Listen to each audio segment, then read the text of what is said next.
সফরে আজ ঢাকায় আসছেন মার্কিন সহকারী পররাষ্ট্রমন্ত্রী এস পল কাপুর। ইরান যুদ্ধ দীর্ঘস্থায়ী হবে না, জনগণ সুযোগ কাজে লাগবে মন্তব্য হেক্সেতের। মধ্যপ্রাচ্যে সংঘাতের প্রভাবে তেল ও গ্যাসের দামে বড় লাফ। আদালতকে দলীয়করণের চেষ্টা হলে পরিণতি ভয়াবহ হবে বললেন নাহিদ ইসলাম। স্ত্রীর মৃত্যুর পর প্রকাশ্যে আলভি, দেশে না ফেরার দায় দিলেন ইকরার পরিবারকে। দর্শক, গ্রামের কাগজের সকালের সংবাদে আপনাকে স্বাগত। সাথে আছি আমি প্রত্যাশা আক্তার নিশা। শুনছিলেন প্রধান শিরোনাম, এছাড়াও রয়েছে রাশিফল। এবার চলুন যাওয়া যাক মূল আয়োজনে। 3 দিনের সফরে আজ 3 মার্চ ঢাকায় আসছেন যুক্তরাষ্ট্রের দক্ষিণ ও মধ্য এশিয়া বিষয়ক সহকারী পররাষ্ট্রমন্ত্রী এস পল কাপুর। ঢাকায় মার্কিন দূতাবাস জানিয়েছে 3 থেকে 5 মার্চের এই সফরের লক্ষ্য যুক্তরাষ্ট্র বাংলাদেশ কৌশলগত সম্পর্ক আরও জোরদার করা। সফরকালে তিনি নতুন সরকারের শীর্ষ কর্মকর্তা, ব্যবসায়ী নেতা ও বিভিন্ন রাজনৈতিক দলের প্রতিনিধিদের সঙ্গে বৈঠক করবেন। আলোচনায় থাকবে দ্বিপাক্ষিক বাণিজ্য ও বিনিয়োগ সম্প্রসারণ, নিরাপত্তা সহযোগিতা বৃদ্ধি এবং ইন্দো প্যাসিফিক অঞ্চলে অভিন্ন স্বার্থ এগিয়ে নেওয়ার বিষয়। পাশাপাশি মিয়ানমার ও রোহিঙ্গা ইস্যু, পাকিস্তান, আফগানিস্তান ও ইরান সহ আঞ্চলিক পরিস্থিতিও গুরুত্ব পাবে। ত্রয়োদশ জাতীয় সংসদ নির্বাচনের পর এটি যুক্তরাষ্ট্রের কোনো শীর্ষ কর্মকর্তার প্রথম ঢাকায় সফর হিসেবে দেখা হচ্ছে। গত ফেব্রুয়ারিতে মার্কিন প্রেসিডেন্ট ডোনাল্ড ট্রাম্প তাকে এ পদে মনোনীত করেন এবং অক্টোবরে নিয়োগ অনুমোদন পায়। ঢাকা সফরকে দুই দেশের কূটনৈতিক ও বাণিজ্যিক সম্পর্ক আরও সুসংহত করার গুরুত্বপূর্ণ পদক্ষেপ হিসেবে দেখছেন কূটনৈতিক বিশ্লেষকরা। ইরাকের মতো ইরানে মার্কিন সামরিক অভিযান দীর্ঘস্থায়ী হবে না বলে জানিয়েছেন মার্কিন প্রতিরক্ষা মন্ত্রী পিট হেক্সেত। সেই সঙ্গে ইরানি জনগণ এই অবিশ্বাস্য সুযোগ কাজে লাগাবে বলে আশা করছেন তিনি। সোমবার বাংলাদেশ সময় সন্ধ্যা পেন্টাগনের সংবাদ সম্মেলনে তিনি এসব কথা বলেন। অপারেশন এপিক ফিউরি এক রাতের মধ্যে শেষ হবে না উল্লেখ করে পিট হেক্সেত বলেন, এটি একটি বড় যুদ্ধক্ষেত্র, তাদেরও অনেক সক্ষমতা রয়েছে, এই কারণেই তারা আমাদের জন্য এত বড় হুমকি। অভিযানের সময়কাল সম্পর্কে হেক্সেত বলেন, প্রেসিডেন্ট ট্রাম্পের নির্দেশে আমাদের নির্ধারিত লক্ষ্যগুলো বাস্তবায়ন করব। যুক্তরাষ্ট্র তার স্বার্থ রক্ষায় যতদূর প্রয়োজন ততদূর যাবে, তবে তাড়াহুড়ো করে কোনো পদক্ষেপ নেবে না। এই মুহূর্তে ইরানের ভূখণ্ডে কোনো মার্কিন সৈন্য নেই বলে জানান হেক্সেত, তবে ভবিষ্যতে এমন পদক্ষেপ নেওয়ার সম্ভাবনাও তিনি নাকচ করেননি। মধ্যপ্রাচ্যে যুক্তরাষ্ট্র ও ইসরায়েলের হামলার জবাবে ইরানের পাল্টা হামলার কারণে আন্তর্জাতিক বাজারে তেল ও গ্যাসের দাম হঠাৎ বেড়ে গেছে। কাতার এনার্জির স্থাপনায় সামরিক হামলার পর প্রাকৃতিক গ্যাসের দাম প্রায় 50% বেড়ে যায়।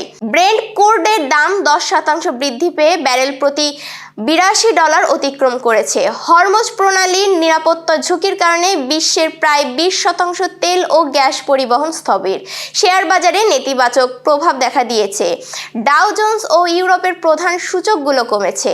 নিরাপদ বিনিয়োগ হিসেবে স্বর্ণের দাম 2% বৃদ্ধি পেয়েছে। সংঘাত দীর্ঘস্থায়ী হলে জ্বালানির দাম আরও বাড়তে পারে।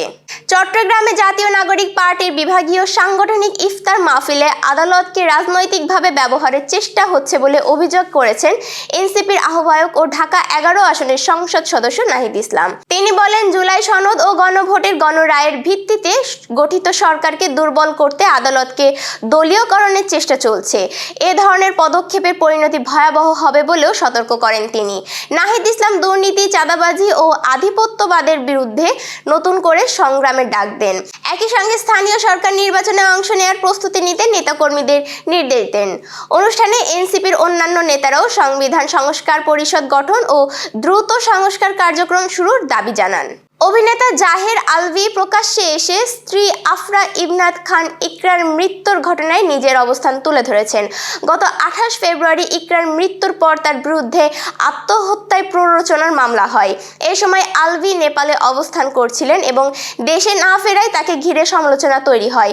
সোমবার সন্ধ্যায় ফেসবুকে প্রায় 29 মিনিটের একটি ভিডিও বার্তায় তিনি দাবি করেন, হুমকি ও মব আতঙ্কের কারণেই দেশে ফিরতে পারেননি। আলভির অভিযোগ, ইকরার পরিবার তাকে শেষবারের মতো স্ত্রীর মুখ দেখতেও দেয়নি। তিনি বলেন, আইনগত প্রক্রিয়ায় তিনি বিষয়টি মোকাবেলা করতে প্রস্তুত, তবে নিজের সন্তানের নিরাপত্তাকেই এখন সবচেয়ে বেশি গুরুত্ব দিচ্ছেন। কবে দেশে ফিরবেন সেই বিষয়ে তিনি স্পষ্ট কিছু জানাননি। দর্শক, এবার চলুন জেনে নিই কেমন যাবে আপনার আজকের দিন, অর্থাৎ 3 মার্চের সম্ভাব্য রাশিফল। মেষ রাশি, আজ ঝুঁকি নিলে সুফল মিলতে পারে, তবে হঠকারিতা এড়ান। বৃষ রাশির পুরনো কোনো পরিকল্পনা বাস্তবায়নের পথে অগ্রগতি হবে, স্বাস্থ্যের প্রতি খেয়াল রাখুন। মিথুন রাশির নতুন পরিচয় ভবিষ্যতে উপকারে লাগতে পারে, তবে গোপন কথা শেয়ার করতে সতর্ক থাকুন। কর্কট রাশির আর্থিক বিষয়ে ইতিবাচক পরিবর্তনের ইঙ্গিত, আটকে থাকা টাকা পেতে পারেন। সিংহ রাশি নিজের সিদ্ধান্তে অটুট থাকুন, নেতৃত্ব গুণ প্রকাশের সুযোগ মিলবে। কন্যা রাশির কর্মচাপে কিছুটা ক্লান্তি আসতে পারে, পরিকল্পিতভাবে কাজ করলে সাফল্য নিশ্চিত। তুলা রাশির বন্ধুদের সহায়তায় জটিল সমস্যা সমাধান হবে, প্রেমের সম্পর্কে অগ্রগতি। বৃশ্চিক রাশি কর্মক্ষেত্রে প্রশংসা পেতে পারেন, পরিবারে কারোর স্বাস্থ্যের বিষয়ে চিন্তা বাড়তে পারে। ধনু রাশির দূরযাত্রা বা নতুন শিক্ষার সুযোগ মিলতে পারে, ঝুঁকিপূর্ণ বিনিয়োগ এড়িয়ে চলুন, আত্মবিশ্বাস বাড়বে। মকর রাশির গোপন শত্রু থেকে সতর্ক থাকুন, ব্যবসায়িক আলোচনায় লাভের সম্ভাবনা। কুম্ভ রাশির সহযোগিতার মাধ্যমে সাফল্য আসবে, দাম্পত্য বা প্রেমে ইতিবাচক পরিবর্তন। মীন রাশির কর্মক্ষেত্রে চাপ বাড়তে পারে, তবে পরিশ্রমের ফল মিলবে, স্বাস্থ্যের যত্ন নিন। দর্শক, এই ছিল এখনকার আয়োজন। সব খবর সবার আগে জানতে ও দেখতে চোখ রাখুন গ্রামের কাগজের ইউটিউব চ্যানেল ও ফেসবুক পেজে। আপনাদের কোনো প্রশ্ন বা তথ্য থাকলে জানাতে পারেন কমেন্ট বক্সেও। এতক্ষণ সাথে থাকার জন্য শুভেচ্ছা। আমাদের পরবর্তী সংবাদ দেখুন বেলা 12:30টায়। শুভ বিদায়।